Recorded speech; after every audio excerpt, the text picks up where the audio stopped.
Hey guys, welcome to the search for God. What is going on, guys? Thanks so much for joining us. Today's episode is going to be a little bit different because I will be interviewing someone, and this is a person that means a lot to me, and that I always thought that if I ever started doing interviews, I would interview this person first because they have impacted my faith journey a lot, and in a good way, and honestly has basically not only become a friend, but an accountability partner, even though until this episode, I had never talked to them on the phone or in any form of communication other than by email or text. And so it's a sign that online friendships can grow into something more. And then toward the end, we purposely didn't call or see each other, any of those things, because we were waiting to do it live. I said, if you do it live on a podcast, I think it would be kind of special to see how it goes. But back to the point, my friend Tom Cannon has written an incredible book, which in a future episode I'm going to actually talk about because it's one of the top 5 or 10 books I've read in the past 2 years that are Christian books. I've carried it with me for a year plus. It's all marked up. And so I'm going to devote a future episode to it. But Tom is an author who wrote a book called Limping with Jesus. He also has a Substack that he writes about once or twice a week called Limping with Jesus. I've got all this stuff linked in the episode notes. But this conversation, I think, is pretty good. Tom goes into he's a very transparent person. And so he goes into some pretty deep details of his faith journey, of him dealing with a very dangerous cancer diagnosis, and just how he's grown closer to God. And I think it will really bless you. I think you'll learn a lot, and so I'm just going to jump right into that interview. Again, his name is Tom Cannon. He's the author of Limping with Jesus. It's both a book, which is amazing, on Amazon. You can easily find it. It is also a weekly or sometimes twice a week newsletter that you absolutely need to subscribe to, and it's totally free to do so. He just emails these out, and I've got those links in the episode notes below. So we are here tonight with Tom Cannon, who is a newerish friend of mine, and as I see it, he is famous for 3 things, at least in my book.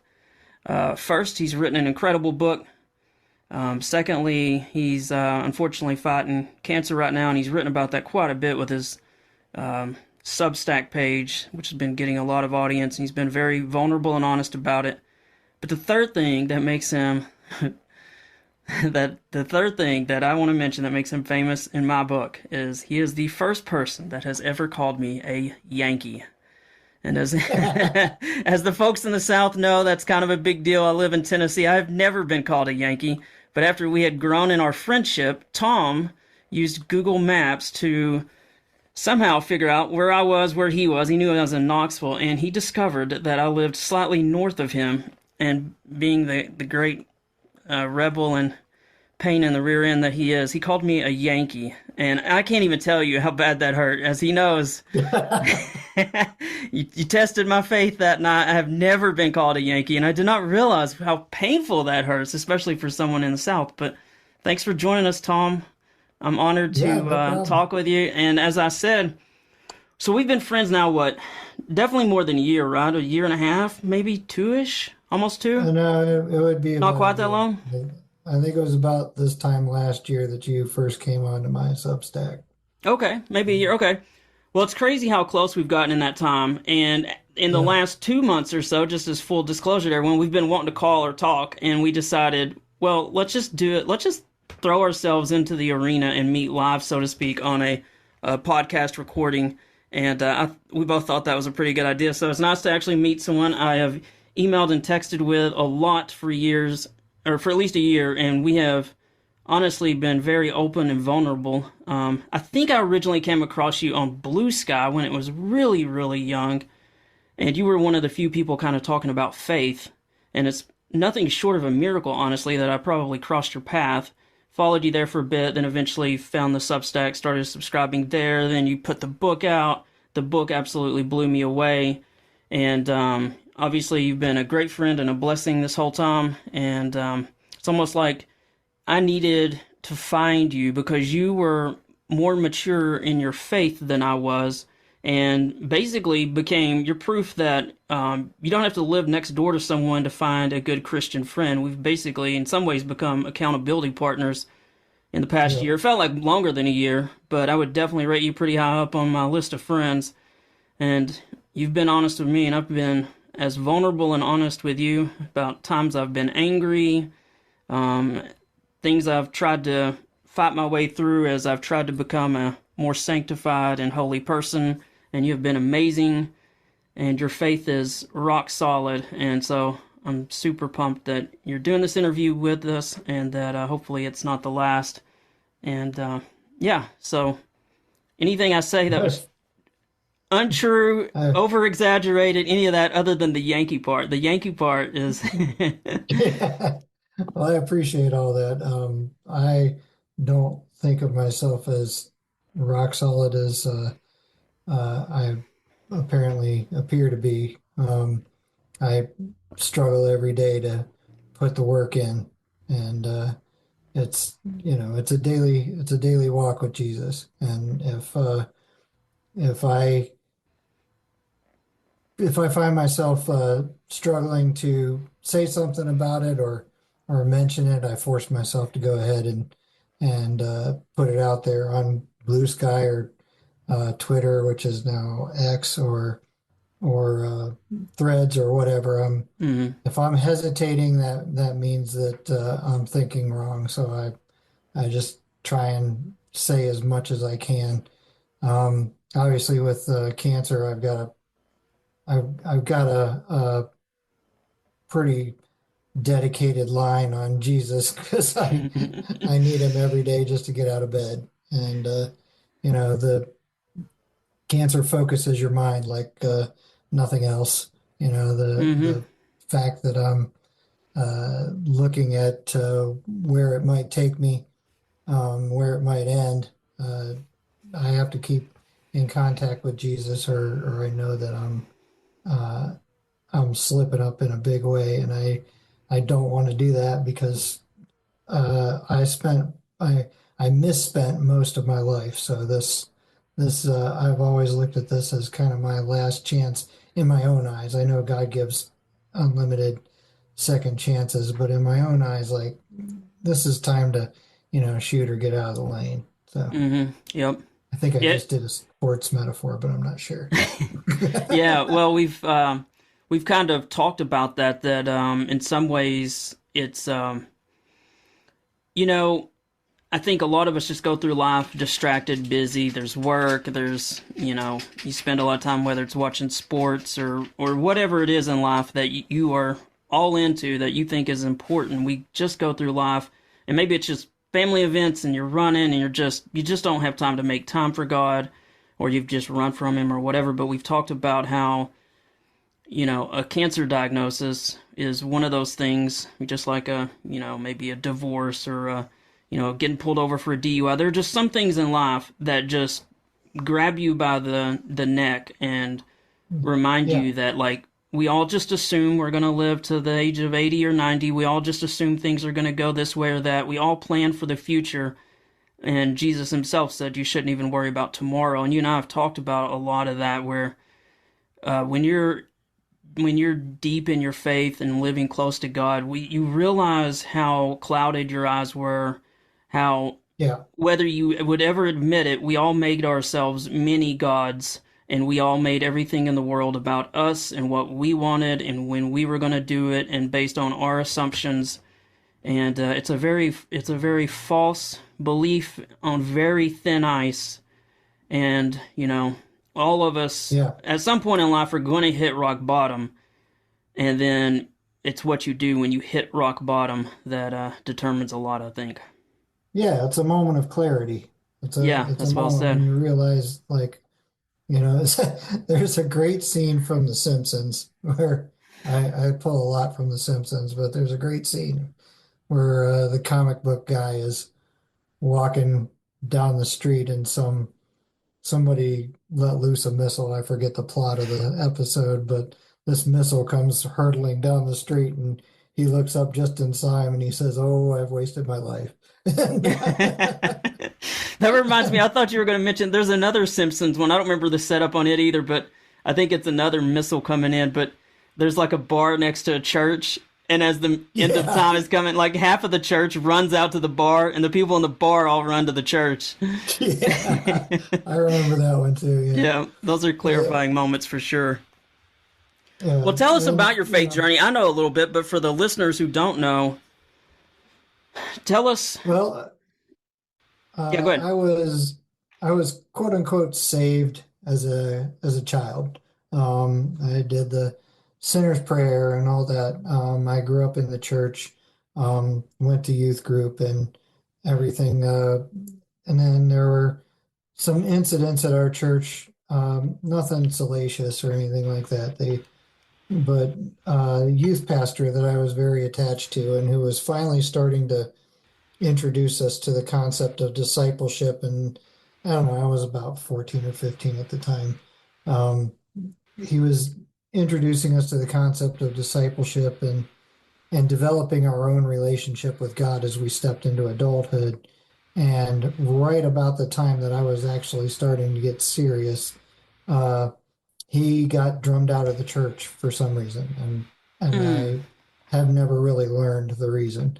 Um, but uh, that kind of left me without an anchor in the church, and I kind of drifted away from God slowly at first, and then all at once. And then when I went So off to were you like college, on his side, so to speak, or you thought he had been wronged, or did yeah, that put yeah, a bad taste in your mouth, or how would you explain it it? was my it was it was my impression that he was railroaded for some Okay, reason. gotcha. Yeah, that makes sense. Um, and I again, I'm not clear on. I don't Mm-hmm. even have a guess as to what Yep. the reason was, but everything that I remember and everything that I've learned since suggests that he was doing the right things. Mm. So, So you got an um, introduction to what we all get at some point, like church politics, at a very young yeah, age. That is not yeah, fun. yeah. Yeah. It was 100% church politics, and then I never went back to church after I left for college. I think I might have gone to a campus ministry event or something once. Um, I got married. We got married in that same church. Uh, there was a new pastor there at that time, I think. I'm unclear as to when exactly the head pastor changed Mm-hmm. hands, but um, so I kind of had a knowledge of God. I had read some of the Bible, and I called myself a Christian, but we didn't go to church. I didn't read my Bible. I didn't really have a prayer life. I would occasionally find myself in a jam or something and pray and do the desperation prayer or whatever. Mm-hmm. But nothing really serious for well 40-ish years, um, 35, 40 years. And then when I started, it was interesting because it was without explicitly acknowledging Jesus that I decided to quit drinking. I had developed a pretty hardcore liquor habit, and it was mostly to just get through the day. It was, Mm-hmm. it was the Russell Brand style drinking. Where he said that drinking was, alcohol was not his problem. Alcohol was his solution. Mm. Um, and that's what it was. It was like there are things about my life that I can't handle, so I'm just going to drink. Was this just Um, at night, or are you saying like even during the day, some you would sneak a oh drink? yeah, I there was when I was getting towards the end there, I was uh, pretty much, uh, wake up, take a shot, Oh wow, yeah. setting me up for breakfast, and then Mm. Yep.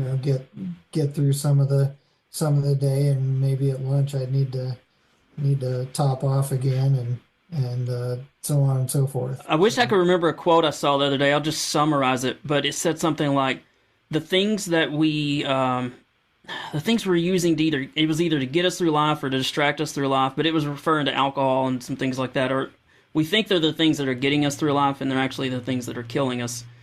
and once Yeah. we realize Yeah. which of the two is true. But yeah, no, I totally can see that. Yeah. So I have a friend who was kind of my co-alcoholic buddy, and we, we developed a really good friendship. Um, and eventually, I realized that he was considerably further along than I was, and Mm. I just like, I don't want his life to be my life. Oh So, wow, yeah. So and you I got a just, kind of a picture of where it led, I yeah, guess. Okay, yep. yeah, and I just quit. Mm-hmm. I just woke up one day and it was April 1st, 2021, and I just said, I think I'm done, and I walked away from it, and it was a struggle for a little bit, but eventually, the further I got from it, the easier it was, and but I was So that wasn't even part of a starting. faith thing. That was just a No, sheer willpower thing. yeah, Okay. and then but then it was over the course of the next sort of 18 months or so, I developed a growing desire for God. Mm. And I was like, I need to do something about this. And um, Lisa and I, my wife and I had discussed going to church several times. We had gone back to church in the early 2000s, and then we moved a couple of times. And the last time we moved in 2009, we just didn't bother to find a new church. So Mm. it was kind of like, it wasn't really a point of argument or anything. It was just inertia. Like, so much to do. Yep. Had this new house to take care of. It had a whole lot more land to it, and we had to figure out how we were going to do that, handle all the mowing and tree trimming and stuff like that that needed to happen. And it was easier not to go back to church, so we didn't. And neither of us really had a deep faith journey at that point. Anyway, she was considerably more mature than I was, but um, she'll she will say that she hasn't been anywhere. She wasn't anywhere near as mature as she is now. Mm. So it was the beginning of 2023 that I told her, I'm like, I really think that we ought to make uh, decisive steps toward finding a church this year. Like, that's the one thing I want to do. And she said, okay. And I let it go because I've found that it doesn't do a lot of good for me to harass her about things that I want to do. So I let it go because I wanted her to be the next person to mention it. And then it was like 2 days later, 2 or 3 days later, I had a, I was lifting weights, and I snapped something in my back, and it was really odd. I mean, it was extremely painful, but it was really odd because I was lifting. It was a warm up set. It was Mm. nothing that I didn't already know that I could lift. Um, and I went to do this. I did the first rep, and I'm like, that felt a little weird. And then the next rep, I felt something go pop, and I wound up on the ground. Uh, so,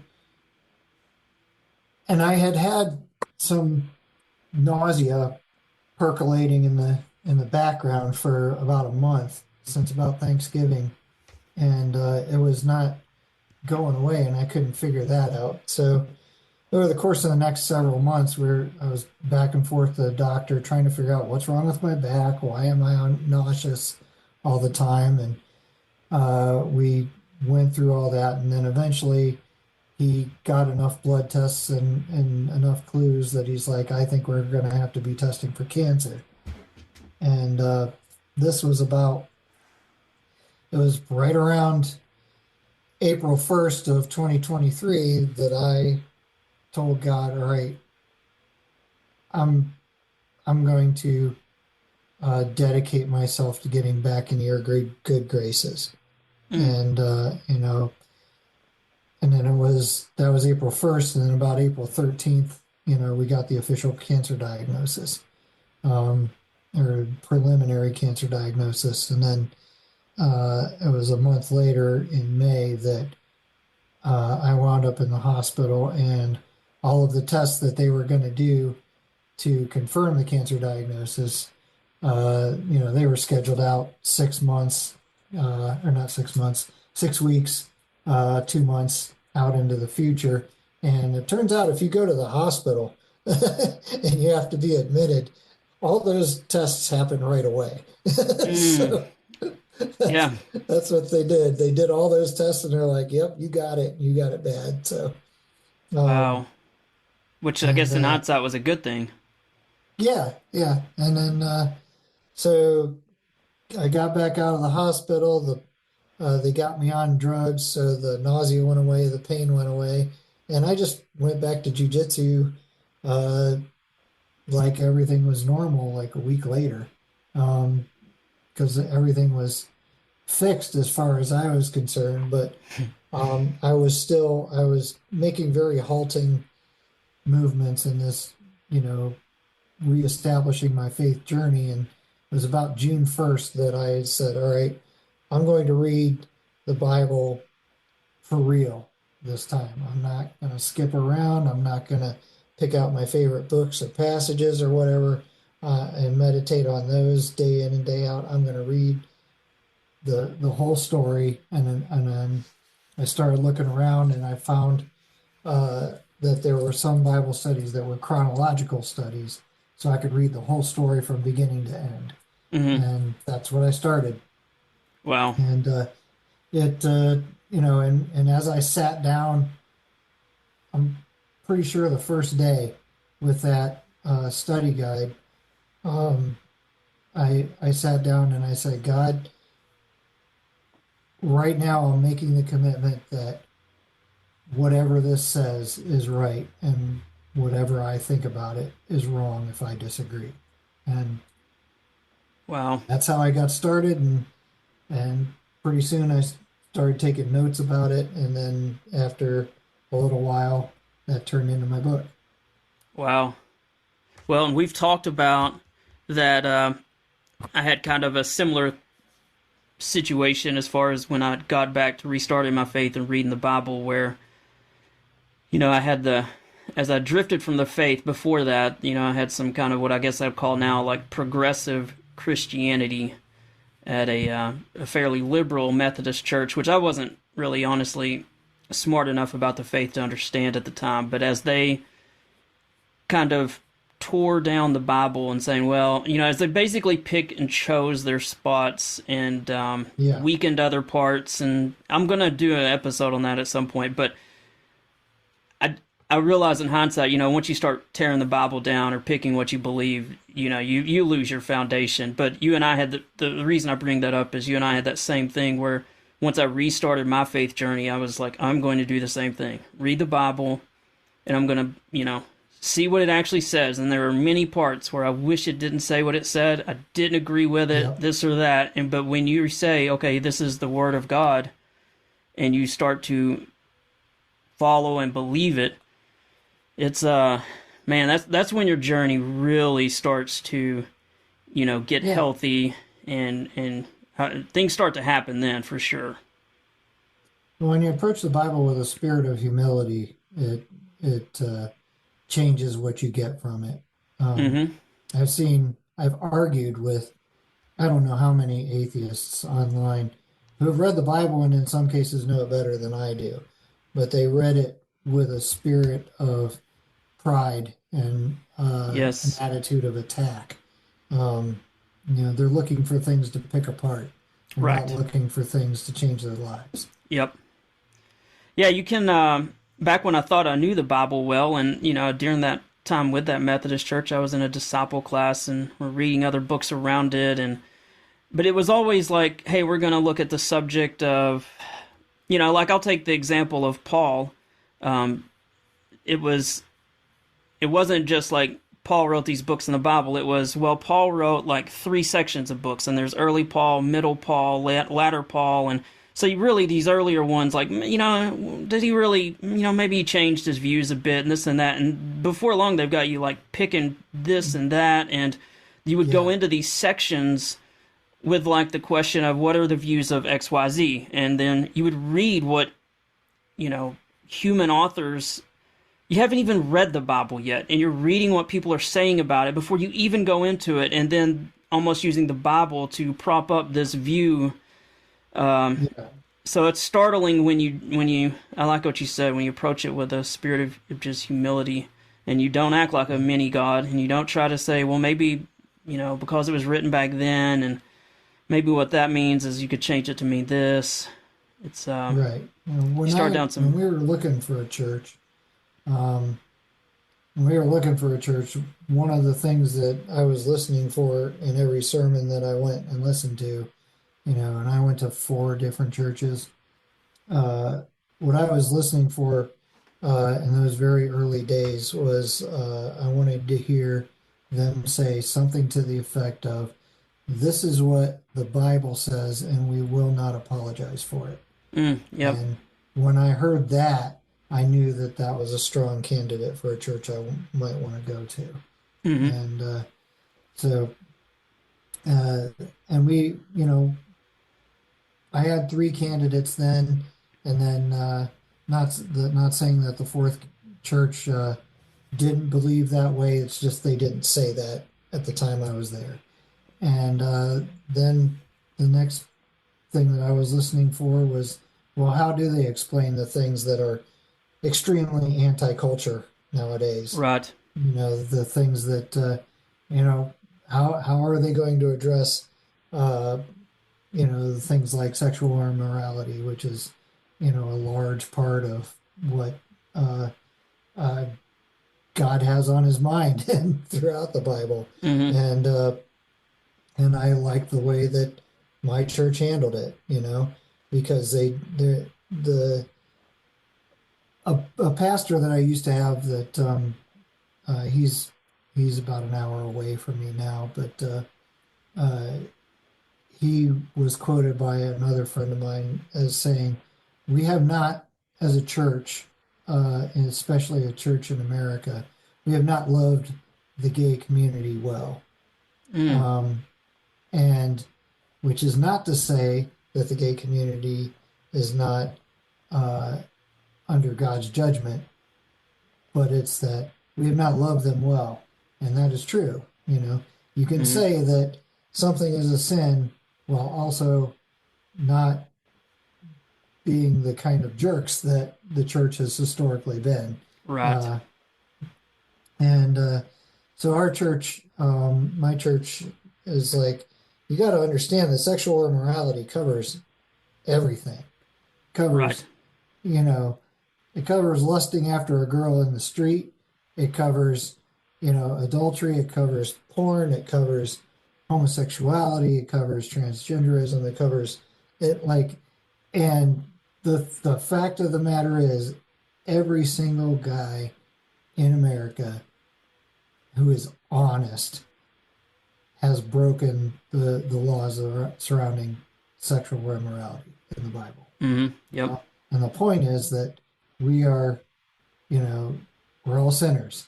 You know, the point isn't to call out one particular sin because we find it, you know, particularly remarkable or disgusting or whatever. Right. If Or it something we might don't have be to deal with. I think there was some of that in the church right. too, where Yeah, you yeah, don't have that attraction or that temptation, so it's very easy to point your fingers at something that you yeah, don't even have to deal with. Well, I can worry about cleaning your own house when it's just easy to point at someone yeah. else. But yeah, all you got to do, in my opinion, in most churches, is just get up front and ask, "All right, so how many of you watch porn?"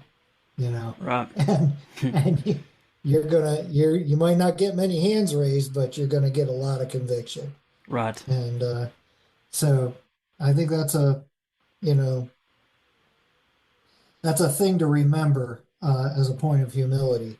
You know that just because we don't have one particular set of desires doesn't mean that we haven't already perverted the use of our other desires, you know. Yep, yep. So, All right, Tom. So let's transition from that. And I got some questions I want to run down through with you for some of the listeners okay. out there. I'm sure there are some newer Christians, some medium to more mature ones, but let's just work our way down some questions I got for you.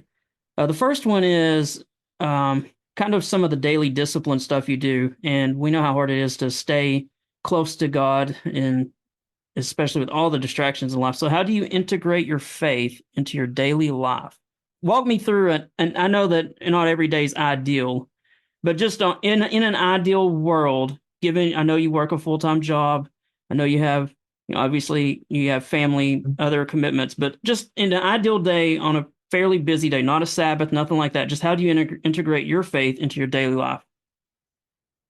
The very first thing that I do when I get up is I go out to my recliner where my Bible and my study guide are, and I read the chapters that the study guide tells me to. I mean, sometimes there's some scrolling around on my phone and whatnot before I get to that because I got to Mm-hmm. wake up. But Right. I read the chapters that at least one day's worth of chapters, and I read the commentary in my study guide uh, about it. And I think that it's absolutely essential that we all do this. We all know the general Bible story and not from somebody else telling it, but from actually reading it and experiencing it ourselves. Mm-hmm. Because there's things in there that you'll see that that apply directly to you. There's things in there that'll make you think of family members or friends.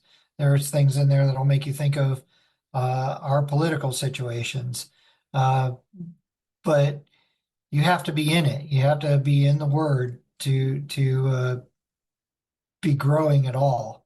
And after I do that, I usually try to try to spend a little bit of time in prayer. Usually, I have an app that tracks prayer requests and stuff. I'm not very good at using it. Mm-hmm. Good about using it, but I'll stop and try to concentrate and pray for the people who come to mind for the prayer requests that I've recently been given, and some that I've been carrying along for a while.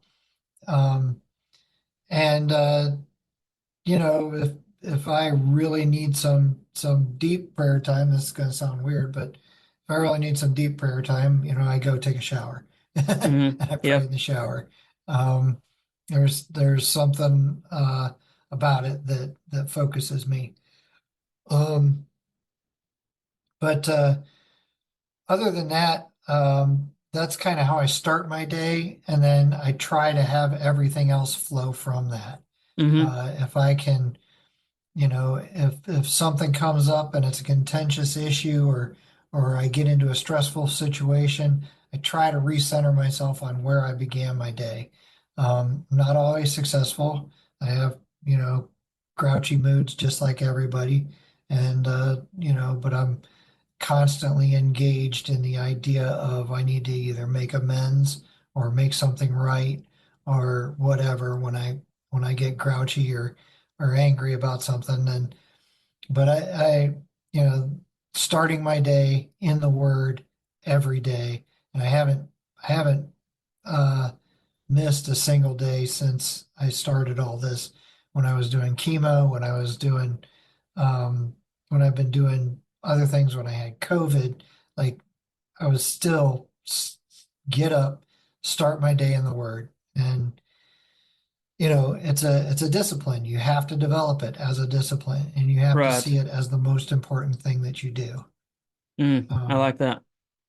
It is funny. So I wasn't smart enough to do a chronological read through the Bible the first time, so I was just doing one that our church had set up. And of course, you get through about three-quarters of the Old Testament and realize it's kind of jumping back and forth, and you're kind of right. kicking yourself. I wish I had done chronological, but I was curious if you kind of agree with what I suggest to new Christians, because the Bible seems kind of unapproachable at first. I don't know that I would necessarily suggest someone just like start in Genesis 1, if you're Right. literally a new Christian or you're just trying to figure out about the faith. So I usually say something along the lines of start with the New Testament, maybe with Matthew or one of the Gospels, read some of it, read a little bit of Psalms, and read a little bit of Proverbs, and do that every day until you've read all four of the Gospels: Matthew, Mark, Luke, and John. And then from there, you can start to. I think it's good to go into Acts to read about how the early church was Yeah. persecuted and how God worked through all that.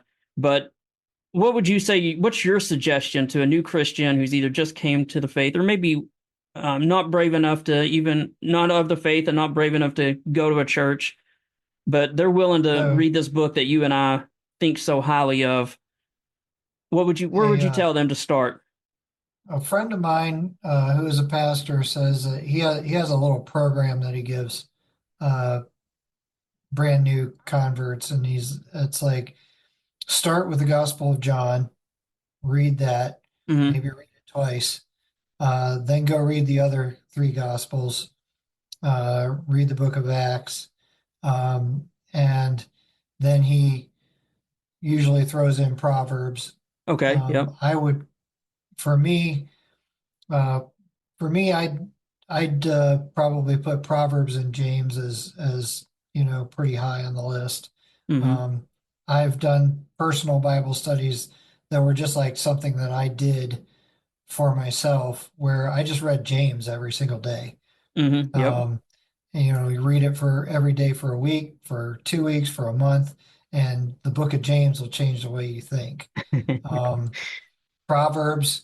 I read Proverbs when I was a kid, and I found it incredibly accessible. I never really liked Psalms when I was a kid, Mm-hmm. but as I'm reading this chronological study, uh, the Psalms come in on a topical basis, and that makes a lot more sense. Mm, Like yep. they'll do a bit of the history. You'll read a bit of the history or something, and then they'll tack a psalm onto it, and you'll be like, Yeah. oh, this is why they're singing that song, Yep.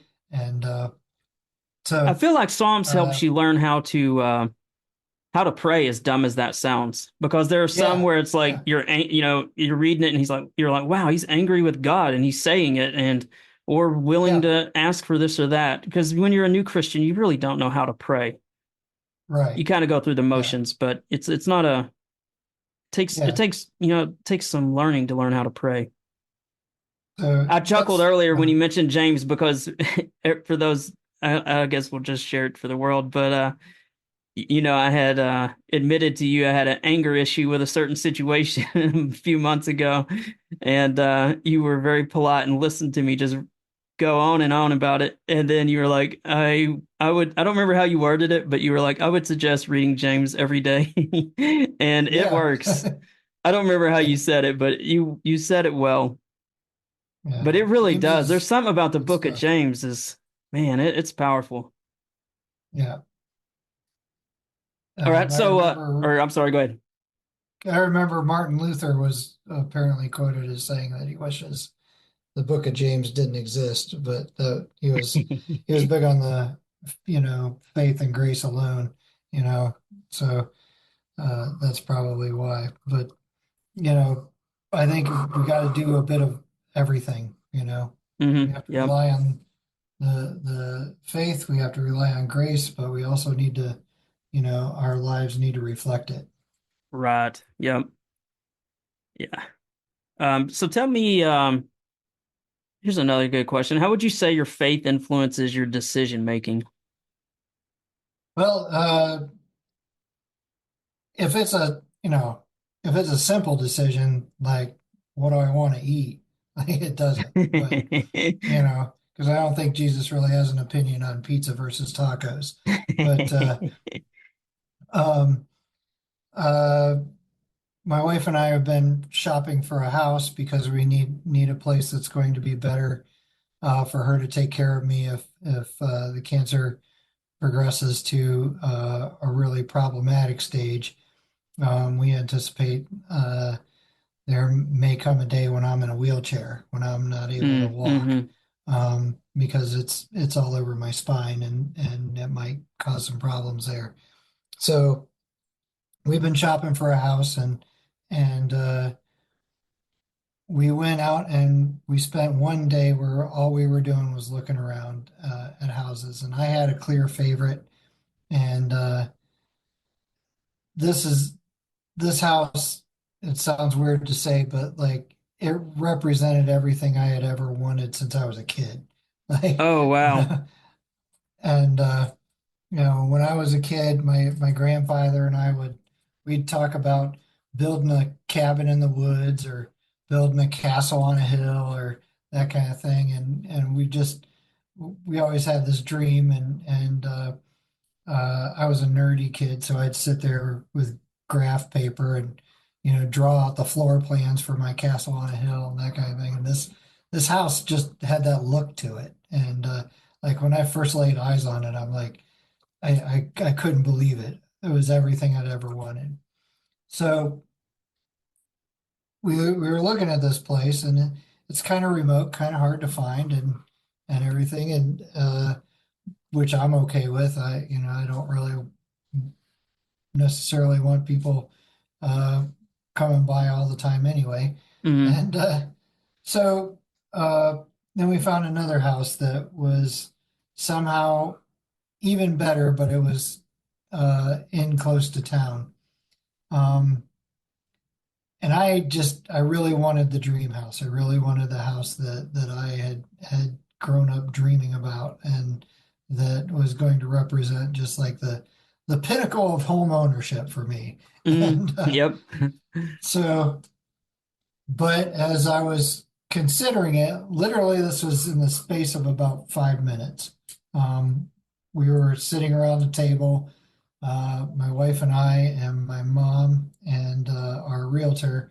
And we were just talking about all the houses we'd seen, and I had each of them talk to me about what they thought, and every one of them came down to the one near town and the one in the dream house. And I said, well, the dream house is it's a great house for Lisa and I to live in, but it's not a great house for Lisa to live in by herself. Uh, Mm. and if the cancer goes the wrong way, then that's what's going to be happening. And I cannot love Lisa as I love myself, just like Paul says in, I forget where, Ephesians, Colossians, something. Um, we're supposed to love our spouses and put them first. You know, uh, Paul says that women are to submit to their husbands, but so many people stop there. You're like, husbands are Right. supposed to love their wives as Christ loved the church, which means we're supposed to lay down our lives for them. Right. And so I took my dream and I set it aside and I said, look, the best house for you in a case where you have to take care of me or where I'm gone, where I've already died, the best place for you is going to be this house close to town. So that's the house we made an offer on. And the offer's been accepted, and it looks like we'll probably be moving in January. Oh, nice. Congrats. I know that was on your to-do list, kind of a big thing. Buying a house isn't Yeah, simple in the best of no, circumstances. right. Okay, Tom, let's move to another question. Let's go to can you share a time when your Christian values impacted your work ethic?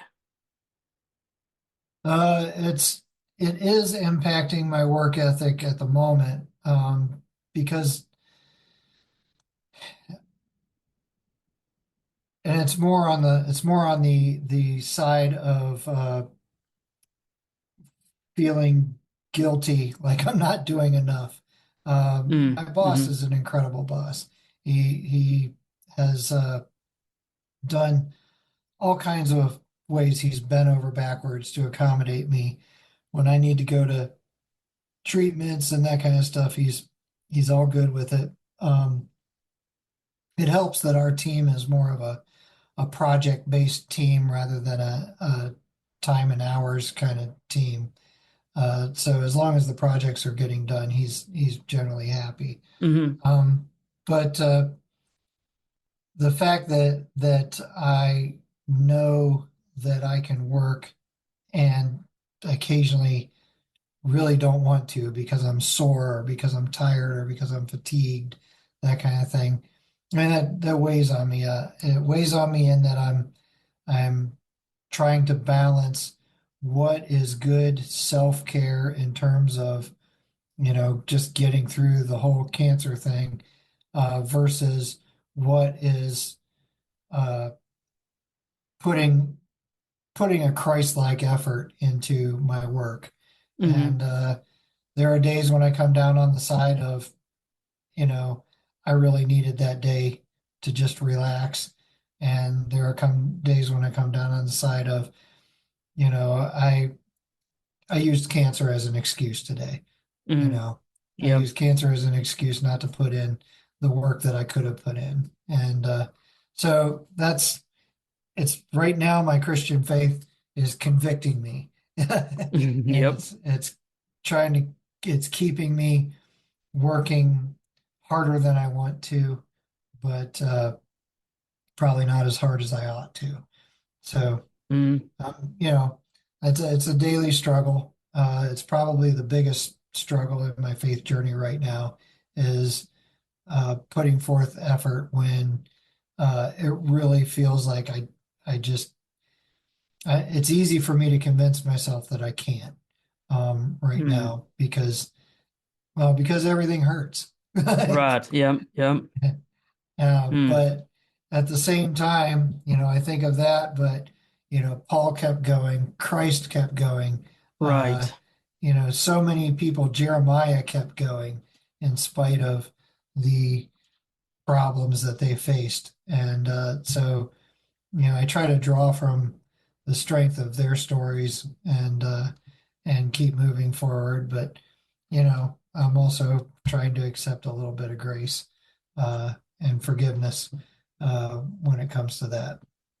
Well, and that's, you know, the Bible and my Christian values have helped me learn to work harder, but also on those days when we're not all perfect, it does help you with what you just ended with, the grace. And it's like, okay, you're human. And today wasn't maybe ideal, but it's definitely the stories of adversity in the Bible just put our problems in in perspective Right. sometimes. Yeah. Yeah. It's hard to feel sorry for yourself after you read about some of the things that those guys went through. Yeah, absolutely. Well, tell us, what's a Bible verse that particularly guides you in your life?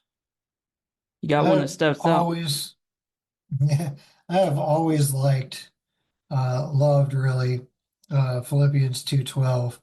Um, uh, Work out your own salvation with fear and trembling. Mm, Uh, it it reminds me that your faith journey and my pastor's faith journey and my friends' faith journeys, they're not mine to micromanage, because he says work out your own.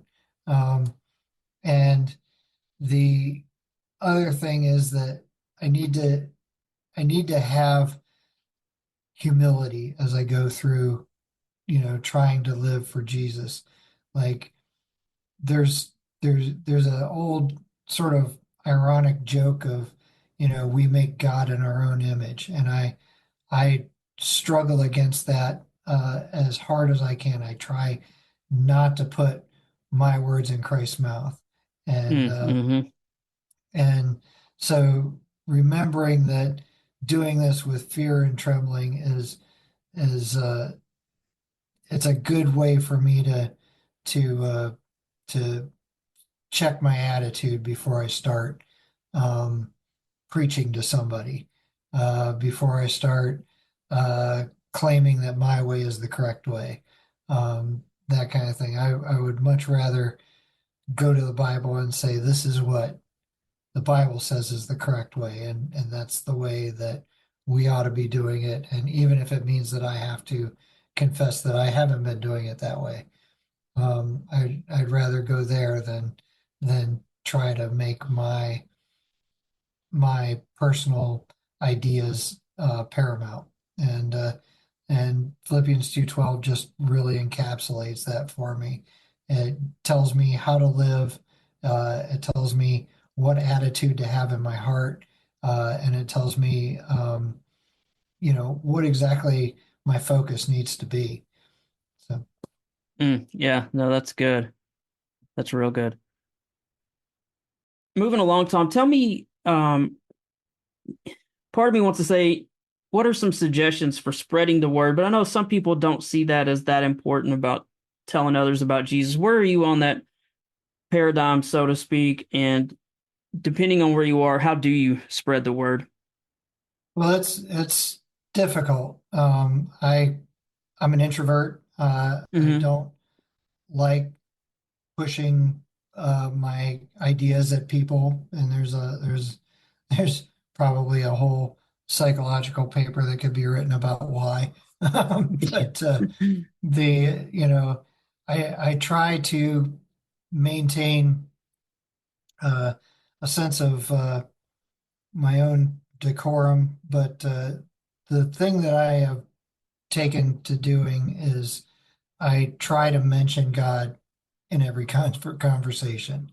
Oh, Um, wow, that's if great. I'm talking to, and especially when it comes to if people are talking about my cancer, my treatment, how I'm doing, that kind of thing, I always uh, try to say something like, "God's got this. God's in control. Mm-hmm. God's taking care of me. God's holding me in His hand. God's Wow. carrying me through this." Those kind of things, and I'm leaving the door open. I want to I want to talk about it, but if you don't want to talk about it, that's okay. We'll move on. But I use that with my coworkers when they're asking about how the cancer's going. Um, I use that with my people at the gym. I use Hmm. that with strangers, with the nurses and doctors at the cancer hospital that I go to for treatment. I I always want to try and at least inject God once into the conversation so that people know where I'm standing. I also got my cool cross hat Oh, and yep, yep, nice. and that has occasionally given me some openings.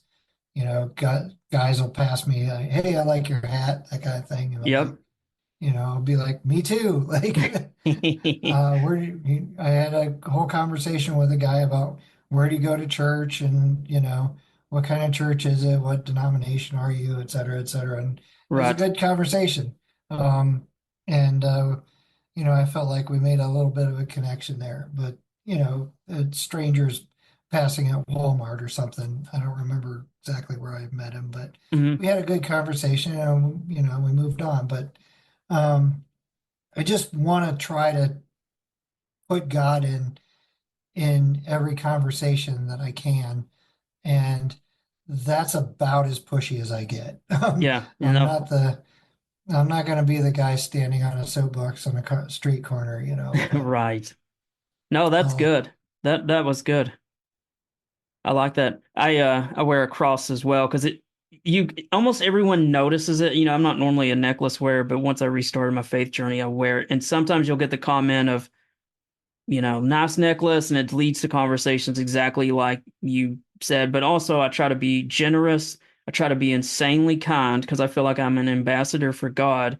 And if you give that extra tip, or if you're the extra kind in that drive-through line or that grocery store line, I want them to be like, "Why was that guy different? Oh, he had that necklace on." And it's almost yeah, like it's my not a work uniform, but kind of like my Christian uniform of I'm going to yeah, comport myself a certain way and I'm representing the brand. And it yeah, helps keep me from getting angry or something. If you're wearing, something with a cross on your hat or a cross around your neck, you need to behave a certain way. yeah. Well, Tom, I think we probably ought to wrap up there. I will say to the listeners, I'm going to do another interview with Tom, and not just because he's my friend, but because his book is amazing. It's called Limping with Jesus, which is the perfect title. Limping with Jesus. I have read the entire thing. As Tom knows, for about a year now. I actually changed the Bible I'm carrying, but he knows I used to carry this with my Bible in the Bible cover because it's that good, and I would refer to parts of it, and also wanted to keep him on my mind as I prayed for him as much as I could. But we're going to talk about the book in a future interview. But Tom also puts out a almost weekly or twice a week sometimes Substack where he is very honest about what's going on in his life, also things he's read about in the Bible, and it's got the same name, Limping with Jesus, and it's Substack. I'll have links to both of those in the episode notes, so it'll be easy to find that stuff. No excuses not to, but I really do appreciate you coming on today, Tom, and I can't wait to go over with the book as we talked about it before the interview. There are several parts I want to mention from the book because it is incredible how much that book helped me on my Christian journey. And I've read a lot of Christian books, and I hold yours up there among the top 10, top 5. It is very powerful. And so I can't wait to talk about that in a future episode. Well, I appreciate that. And I'm happy that it's making an impact on the people that have read it. Anything I can do to help new Christians, existing Christians, whatever, people trying to move one step closer to God. Mm-hmm.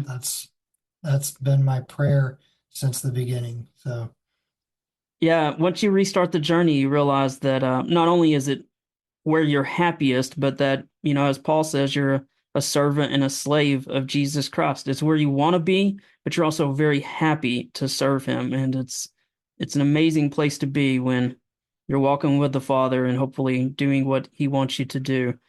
Well, hey, amen. let's wrap it up right there, Tom. Again, I really appreciate it, and I look forward to our next time we talk about the book. I can't wait to dig into it some with the Yeah, that'd be audience. great. But hey, I Yep. really appreciate it, Tom. Yep. Have a good one, sir. Hey, you as well. So again, that interview was with Tom Cannon. He is the author of Limping with Jesus. Again, that is Limping with Jesus. And he also has an amazing Substack, which he writes once or twice a week. It is also called Limping with Jesus. And as I said earlier, I will link both of those in the episode notes. If you do nothing else, you have to go sign up for his weekly or twice a week. It's just when he feels led to write them, but you have to go sign up for his Substack page. You literally just put your email address in. When he writes something, you get an email. It doesn't cost a penny. It's absolutely free. And you need to do that because the way that he is with words, it is a gift from God. I consider myself a decent writer, and Tom is an incredible writer, so much better than me. His book is absolute must-have. I can't say enough about it, and it's not just because he's my friend. In fact, when he finished writing it and had gone through all the process, I told him that, if I saw anything that could be improved or anything that needed any edits he might have missed or anything like that, I would let him know. And I think it's like when a friend writes something, you have a little bit lower expectations, I think. And the book blew me away, and I've obviously read it. I've worked my way through it again. I've used almost multiple ink pens. I say that somewhat jokingly, but half of the book is in blue underlined ink. Notes in the margins. It has done so much to strengthen my journey. So I'm not just saying that because he's my friend. I would like to think I'm an honest person, and I wouldn't do that. So gotta check out the book. Makes a great gift idea as well. But if nothing else, just sign up for the email list, and that will help you keep up with him and his journey. He's very honest about it. He's going through experimental treatment right now, and he could definitely use your prayers. Basically, the treatment options that were man-made, those typical options, those are done. And so he's doing an experimental trial because that's all the doctors using their own medical knowledge. That's the only possibility for him. And yet we know that God has a hand to play as well. I have confirmed with him following the show that he was okay with me sharing this, but I will say that his PSA numbers have unfortunately started to rise again, and he said they are currently up to 11, so they had obviously been lower than that, and they've been working their way back up to 11, and that is considered to be, based on the research I've done, considered far above the normal range. So he definitely needs your prayers. If you're a praying type, I hope you will pray for him. I have certainly been praying for him. I have told him that I have prayed for him more than I even prayed for my mom. Now let me explain that. Back when my mom had cancer, it was a stage 4 diagnosis as well. I had just restarted my faith journey in November, and literally days later we get the diagnosis. And though I had faith in God and knew God's powers, I still carried a lot of shame that I had drifted so far from God. And though I did pray for my mom, there was a bit of, the devil did a good job of working on me in that you can't just come back and ask God for something big after you've been away from God for almost, 10, 15 years, ever how long it had been. You don't deserve to just come and ask for a request that big. And then in addition to that, I was so new back to the faith, I hadn't restarted reading the Bible. I hadn't read all the parts of the Old Testament where people through prayer alone change God's mind. I've talked about some of this in other episodes about the power of prayer.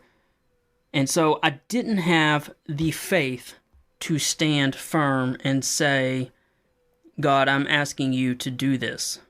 I did not have the courage or the belief to say, God, I am asking you in the name of your Son, Jesus Christ, to move, to show your power, to heal my mother. I just was too new back into the faith, and a lot of people prayed around her, and the cancer unfortunately progressed quickly, and she decided she did not want to continue treatment, and it very quickly got so bad that many of us just could not bear to see her suffer so just terribly, and you kind of just relent. There's really no nice way to say it, but my faith was not strong enough or firm enough to be where it should have been.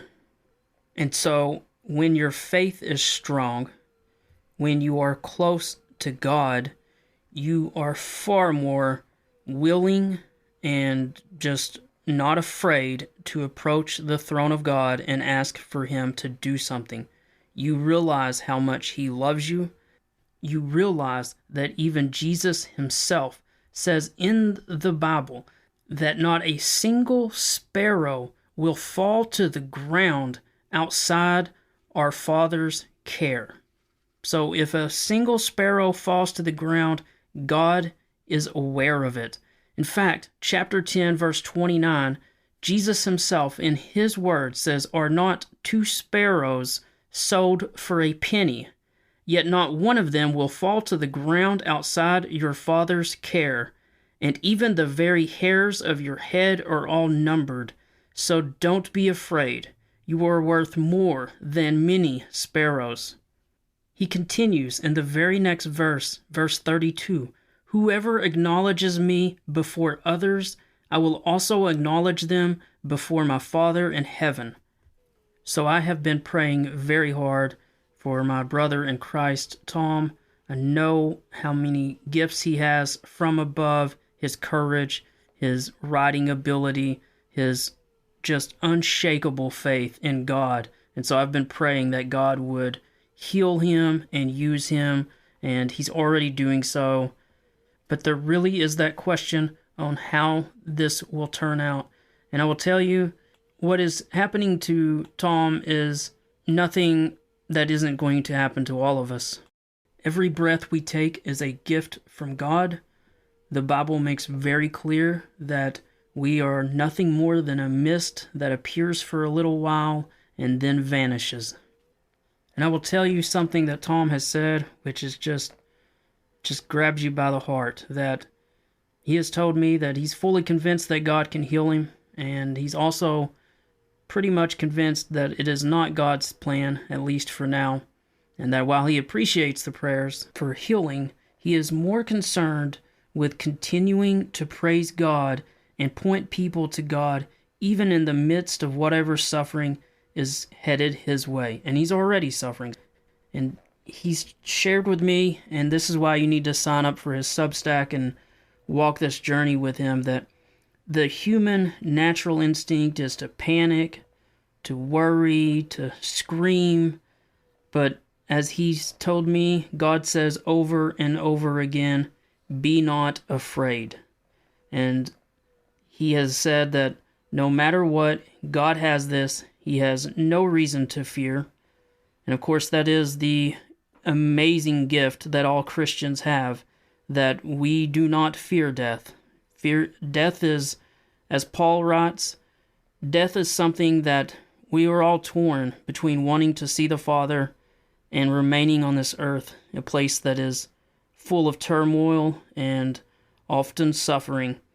But when you have the gift of salvation, the pang of death is just not something that you fear. I didn't really mean to say all of that, but I'm just saying, if you are the praying type, I would appreciate, and I'm sure Tom and his family would appreciate, you saying some prayers for him. And again, make sure you sign up for those emails of his story and his faith and the way that God speaks through him. I promise you, it'll do a lot for you as you go on your own faith journey. And I was negligent in one thing earlier. I apologize that I overlooked one of my notes. But the sales of that book is not something that Tom's doing for money or anything like that. The proceeds all go to his church and to St. Jude's Cancer Research Facility. But again, I'll have links to both the book and the Substack that he puts out in the episode notes. Make sure you track him down. I think that you'll be glad that you did. Hey, thanks again for joining us. If it's the Lord's will, we will come together in this same place again soon.